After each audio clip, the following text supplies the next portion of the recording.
तो शीशे पे धूल है, आत्मा जो शीशा है उस पे धूल क्या है, दोष ही तो है। उस धूल की वजह से ना आप अपने आप को देख पा रहे हो ना भगवान देख पा रहे हो, तो शीशे का करेंगे क्या, साइड में रखो भाई, गंदा शीशा है, यूजफुल ही नहीं है। अपनी वीकनेसेस देखना ये सबसे इंपॉर्टेंट है, अपनी वीकनेस देखना।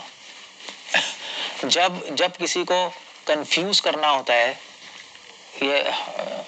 ये आपका पॉलिटिक्स में बोला जाता है, तो नीति शास्त्र में बोला है, किसी को कंफ्यूज करना होता है तो एक तो बात है कि आप उसको गलत इंफॉर्मेशन दे दो, है ना, उसको घुमा दो, वो एक तरीके से कंफ्यूज कर सकते हो। मगर अगर आपको उसको हमेशा के वो गलत इंफॉर्मेशन ढूंढ लेगा, सही इंफॉर्मेशन है ना, वो निकल जाएगा। अगर आप उसको हमेशा के लिए कंफ्यूज करना है तो उसका एक तरीका है, हमेशा के लिए कंफ्यूज करना है तो उसका तरीका है कि आप उसको कन्विंस कर दो कि वो बहुत इंटेलिजेंट है। बस अगर वो कन्विंस हो गया वो इंटेलिजेंट है तो हमेशा के लिए कंफ्यूज हो गया क्योंकि वो पता नहीं लगा पाएगा कि वो गलत है, समझे, क्योंकि वो सोच रहा है ना मैं इंटेलिजेंट हूं, मैं गलत कैसे हो सकता हूं, बस फिर कभी भी वो सही रास्ते पे नहीं आ सकता। इसलिए हमेशा बुद्धिमान व्यक्ति अपने आप को मूर्ख समझते हैं और माया आपको कन्विंस करेगी कि तू इंटेलिजेंट है, बस खत्म खेल भाई। सो ये तरीका होता है किसी को कंफ्यूज करने का, वो कभी नहीं निकल पाएगा वहां से। इसलिए आपके जो राहु केतु हैं वो यही करते हैं, वो कुछ नहीं करते, वो आपको कन्विंस करेंगे कि तुम इंटेलिजेंट हो, तुम ठीक हो। आप खुद ही गलत रास्ते पे जाओगे, वो कुछ नहीं करते, आपको लेके नहीं जाएंगे, वो खुद ही आपको ऐसा कर, आप खुद ही गलत रास्ते पे चलने लगोगे, किसी के सुनोगे नहीं, गलत रास्ते पे चलने लगोगे। तो माया सेम काम करती है।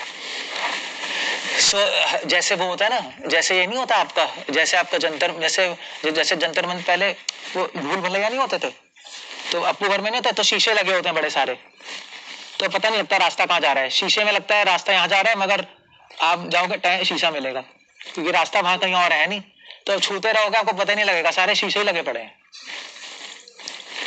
सो that's the whole point there, confuse करने के लिए। इसलिए हमेशा अगर आपको भगवान की शरण ले लिए, अपने आप को पढ़ना पड़ेगा। अपने आप को पढ़ने के लिए स्टेप नंबर 1 है, आपको समझना पड़ेगा पहले मैं मूर्ख हूं, आई एम अ फूल। अगर आप सोचोगे मैं इंटेलिजेंट हूं, कभी भी आप आगे नहीं बढ़ पाओगे, आपको अपने दोष दिखाई नहीं देंगे। अगर आप समझोगे मैं मूर्ख हूं, मुझे कुछ नहीं आता, तब अपने दोष दिखाई देने लगेंगे आपको, तब अपने दोष सिंपल दिखाई देंगे। जैसे ये बुद्धि का पर्दा हटेगा आपको अपने सारे दोष दिखाई देंगे, क्योंकि बुद्धि तो आपको कन्विंस करती है कि ये तेरा दोष नहीं है, ये तो गुण है, वो तो दूसरे में प्रॉब्लम है, तुम तो ठीक हो। बुद्धि तो कन्विंस कर रही है आपको, मैं थोड़े ना गलत हूं।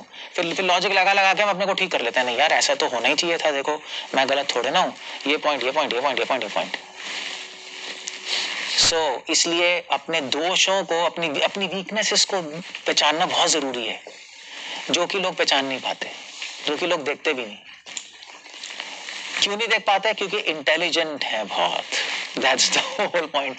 जितने इंटेलिजेंट हो, जितने एजुकेटेड हो, उतना ही आप बहुत बड़ा दुर्भाग्य है कि आपको अपने दोष दिखाई नहीं देंगे, वीकनेस दिखाई नहीं देगी, क्योंकि आपने लॉजिक का पर्दा अपने दिमाग पे लगा रखा है। लॉजिक गलत नहीं है, मगर जो लॉजिक डिस्ट्रॉय करे वो गलत है। तलवार बुरी नहीं होती, मगर जो तलवार खून करे वो गंदी है। तलवार से प्रोटेक्शन भी हो सकती है। अपने वीकनेसेस को देखना, ये भी भगवान की शरणागति में काम आता है। ये भी ये रूल है भगवान की शरणागति में, अपने दोषों को, अपनी वीकनेसेस को देखो। इसलिए तो डिवोटी, जैसे ही हम डिवोशन में आते हैं, हम क्या बोलते हैं कि हे कृष्णा आमी तो अति मूर्ख। हम अब डिवोटीज में ट्रेन ही किया जाता है हम लोगों को, ये समझना कि कृष्णा मैं तो शक्ति बुद्धिहीन हूँ, मैं फूलिश हूँ, प्लीज आप मुझ पे कृपा कीजिए और मुझे दिखाइए मेरे में क्या दोष है। हम लोग भगवान से ये नहीं मांगते मर्सी कि भगवान आप हमें कृपा दीजिए कि हमारा काम बन जाए, हम आगे बढ़ जाएं। ये सब बेकार की बातें हैं। हम आगे बढ़ने की बात नहीं करते, क्योंकि आगे कहाँ बढ़ोगे, कितना बढ़ोगे, सब खत्म ही हो जाएगा। बेस्ट आइडिया भगवान से प्रे करें कि भगवान हमें कोई मतलब हम लोगों को कोई आगे बढ़ना है, हमें कोई अच्छा नहीं देखना, हमें तो बुराई देखनी है अपने में, जो संसार में कोई नहीं देख पाता और ना कोई इंटरेस्टेड है इसमें, और इसलिए वहीं पड़े रहते हैं। ये बिल्कुल मतलब ये बिल्कुल अलग एजेंडा है। इसलिए एक कहावत भी है, इफ यू वांट सक्सेस, अगर आपको सक्सेस की तरफ बढ़ना है तो आपको कुछ नहीं करना। अगर सक्सेस की तरफ बढ़ना है, अगर आपको गोल की तरफ बढ़ना है, तो आपको स्पीड नहीं बढ़ानी कार की, आपको रोड में जो पत्थर है वो हटाने हैं, वरना कितनी स्पीड होगी क्रैश हो जाएगा, कुछ नहीं कर पाओ। बल्कि जितनी ज्यादा स्पीड होगी उतनी ज्यादा बुरा एक्सीडेंट होगा अगर पत्थर होंगे।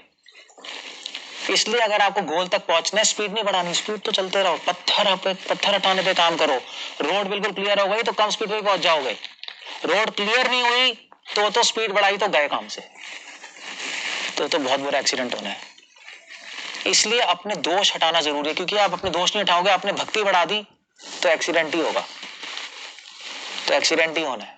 फिर भक्ति बढ़ा के भी कोई फायदा नहीं होगा और बहुत बुरा एक्सीडेंट होगा। तभी तो इतने बड़े बड़े गुरुज और वो गिर जाते हैं, तभी तो इतने बड़े बड़े गुरु ढोंगी बन जाते हैं बाद में जाकर, क्योंकि दोष हटाते नहीं, भक्ति बढ़ाते रहते हैं, संगत बढ़ती रहती है और फिर गिर जाते हैं, क्योंकि अपने पे काम नहीं किया।